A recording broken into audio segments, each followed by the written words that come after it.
YouTube. Ini adalah video edukasi yang dimana kita akan mengetahui kasus-kasus korupsi. Tapi sebelum lanjut lebih jauh lagi, jangan lupa like, komen, dan subscribe. Bersama saya dengan teman saya yang lainnya akan memperkenalkan diri sebelum lebih lanjut. Perkenalkan, nama saya gitu Priscilla Marta Siregar dengan NIM 18030404042, jurusan Ilmu Politik Fisip Undana.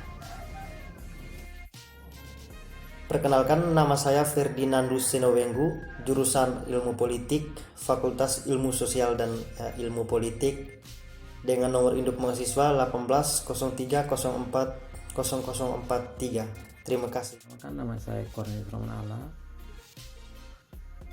jurusan Ilmu Politik Fisip Undana semester 8 dengan NIM 17030400028. Di video kali ini kami akan membahas tentang kasus korupsi, di mana yaitu dari mata kuliah Kapita Selekta Masalah-Masalah Politik yang diasuh oleh Pak Ahmad Syarifuddin. Teman-teman sekalian sudah sangat tidak asing dengan kata korupsi, apalagi kita akan membahas tentang korupsi yang masih perbincangan hangat di masa pandemi COVID-19 ini, yaitu kasus korupsi bansos yang dilakukan oleh Menteri Sosial. Sebelum itu, kita harus mengetahui korupsi itu apa dan yang lain. Ya, kita masuk dalam pengertiannya dulu ya. Korupsi atau rasuah itu berasal dari bahasa Latin, yaitu corruptio, dari kata kerja, dan corrumpere yang bermakna busuk, rusak, menggoyahkan, memutar balik atau menyogok, yaitu tindakan pejabat publik, baik politisi maupun pegawai negeri serta pihak lain yang terlibat dalam tindakan itu yang secara wajar dan tidak legal. Mereka menggunakan kepercayaan publik yang dikuasakan untuk mereka mendapatkan keuntungan sepihak. Adalah kronologis tentang kejadian penangkapan Menteri Sosial Juliari P. Batubara. Untuk kesempatan yang kepada saya akan menjelaskan sedikit dari PowerPoint mengenai kronologi kejadian kasus korupsi dana bansos COVID-19 dilakukan oleh 5 tersangka yang ditetapkan oleh KPK. Sini kenapa sehingga terjadinya, kapan terjadinya kasus korupsi ini. Kasus korupsi ini tepatnya terjadi pada tahun lalu 2020, dari awal bulan Mei sampai dengan bulan Desember tahun lalu, yang dimana kasus korupsi ini terjalan dua tahap. Tahap yang pertama dari bulan Mei sampai dengan bulan Desember, tahap yang kedua dari bulan Oktober sampai dengan bulan Desember. Kedua, di mana terjadinya kasus korupsi ini. Kasus korupsi ini terjadi di pihak pemerintahan sendiri, lebih tepatnya di Jakarta pada pusat, di mana dana ini dikelola. Yang ketiga, kenapa sampai terjadinya kasus korupsi? Menurut saya, kasus korupsi ini terjadi akibat lemahnya pengawasan internal di pihak pemerintah sendiri, sehingga mengakibatkan para pejabat lebih leluasa atau tidak merasa bahwa diberikan kelonggaran untuk melakukan tindak-tindak kriminal tersebut. Siapa saja pelaku tindak korupsi ini? Pelaku korupsi ini ada 5 orang. Yang pertama, Juliana P. Batubara selaku Menteri Sosial. Yang kedua, MJS, dan yang ketiga AW. MJS dan AW merupakan pejabat pembuat komitmen atau PPK di Kementerian Sosial. Sedangkan yang keempat dan kelima ada Adrian IM dan Hari Sidabuke. Keduanya merupakan swasta atau penyedia sembako tersebut. Yang kelima, apa yang menyebabkan terjadinya tindak korupsi ini? Tindak korupsi ini terjadi yang diakibatkan oleh tindak korupsi ini. Di sini tindak korupsi ini mengakibatkan berbagai dampak bagi masyarakat Indonesia, terutama bagi masyarakat yang membutuhkan, di mana seharusnya dana yang diberikan kepada masyarakat, dana yang awalnya dari masyarakat untuk masyarakat, tapi diambil oleh pihak-pihak tertentu, di mana membuat masyarakat yang sudah atau dalam keadaan susah menjadi tambah susah, yang dalam keadaan takut menjadi tambah takut akibat ulah dari para aparat pemerintah tersebut. Kenapa bagaimana terjadinya kasus korupsi ini? Nah, yang pertama, kasus diawali adanya pengadaan barang berupa bansos penanganan COVID-19 di Kementerian atau paket sembako dengan total dana sebesar 5,9 triliun dengan total 273 kontrak dan dilaksanakan sebanyak 2 periode. Terus setelah itu Mensos menunjuk Matius Joko Santoso dan Adi Wayono sebagai pejabat pembuat komitmen dengan cara menunjuk rekannya. Terus setelah itu free atau tiap paket bansos disepakati sebesar 10.000 per paket sembako. Dari nilai awalnya 300.000 per paket, bantuan sosial tersebut diambil sebesar 10.000 dari tiap paket tersebut.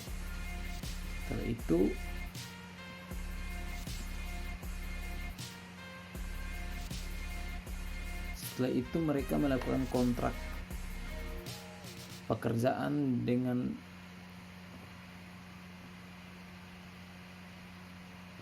supplier yang salah satunya merupakan dengan supplier dari PT RPI yang diduga milik salah satu tersangka tersebut. Setelah itu adanya paket bansos COVID-19 periode pertama diduga diterima fee miliaran rupiah dari tutur dan turut diterima Mensos Juliari.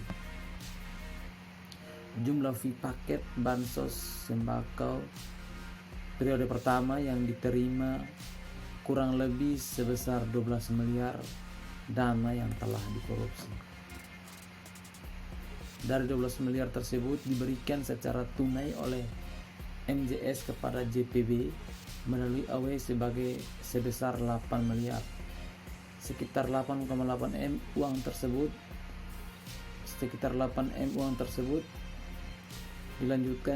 lanjut dikelola oleh Eko dan Silvi selaku orang kepercayaan Mensos untuk digunakan membayar berbagai kebutuhan pribadi Mensos. Berikut kronologi penangkapan OTPP organisasi tangkap tangan oleh KPK. Pada tanggal 4 bulan 12 KPK menerima informasi dari masyarakat bahwa adanya dugaan terjadinya penerimaan sejumlah uang, dan penyerahan tersebut dilakukan pada tanggal 5 bulan 12 di salah satu tempat di Jakarta. Tepat pada tanggal 5 bulan 12, MJS Matius J. Santoso dan pihak lainnya ditangkap pada pukul 2.00 waktu Indonesia bagian Barat. Pada tanggal 6 bulan 12 pukul 1:03 waktu Indonesia bagian Barat, KPK telah menetapkan sebagai tersangka kasus korupsi bansos yang tak lainnya itu MJS dan pihak lainnya termasuk JPB dan Adi Wahyono yang masih diburu, dan setelah 2 jam kemudian JPB menyerahkan diri ke KPK dan menjalani pemeriksaan.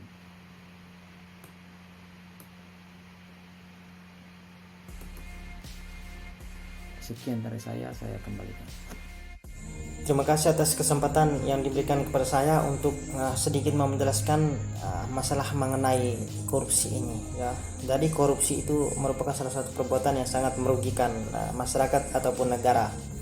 Ya, salah satu dampak terhadap negara yaitu mengalami pertumbuhan atau mengalami kemunduran pertumbuhan ekonomi, yang kemudian yang kedua menurunnya investasi pada negara kita, kemudian yang ketiga mendapat menciptakan pengangguran dan kemiskinan, kemudian berikutnya itu terjadinya ketimpangan pendapatan antara masyarakat bangsa Indonesia ya. Jadi kalau kita mau menjelaskan masalah korupsi ini memang sangat menyakiti hati masyarakat, apalagi baru-baru seperti yang kita ketahui semua bahwa di bangsa kita atau di tanah air kita itu telah terjadi suatu kegiatan atau suatu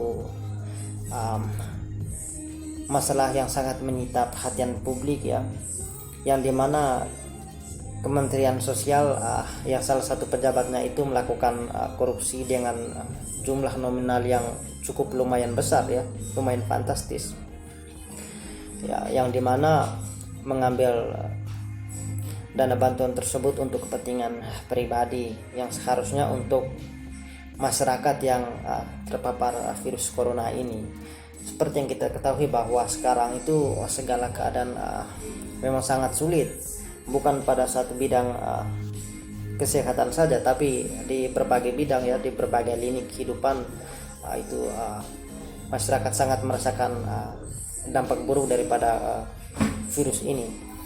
Kemudian Presiden Jokowi juga seperti yang kita ketahui bahwa beliau tidak diam saja mengenai masalah ini.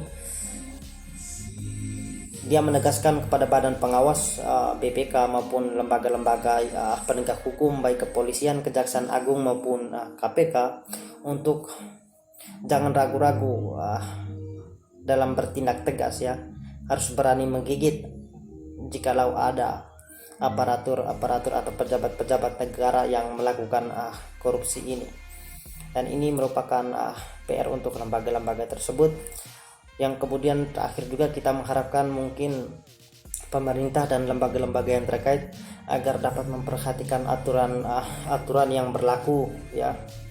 Jika berkenan mungkin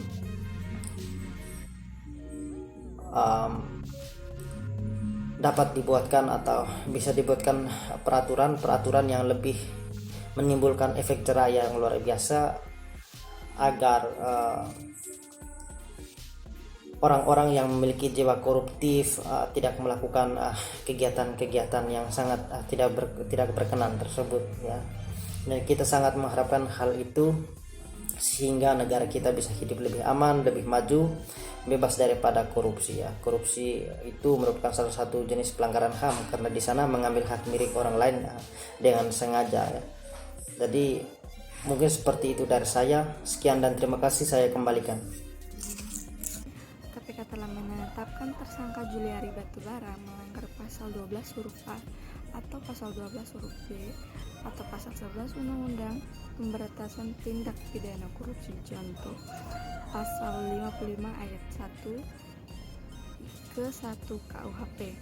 Sementara itu, MJS dan AW atau Mateus Joko Santoso dan Adi Wahyono disangkakan melanggar pasal 12 huruf A atau pasal 12 huruf B atau pasal 11 dan pasal 12I Undang-Undang Pemberantasan Tindak Pidana Korupsi, contoh pasal 55 ayat 1 ke 1 KUHP.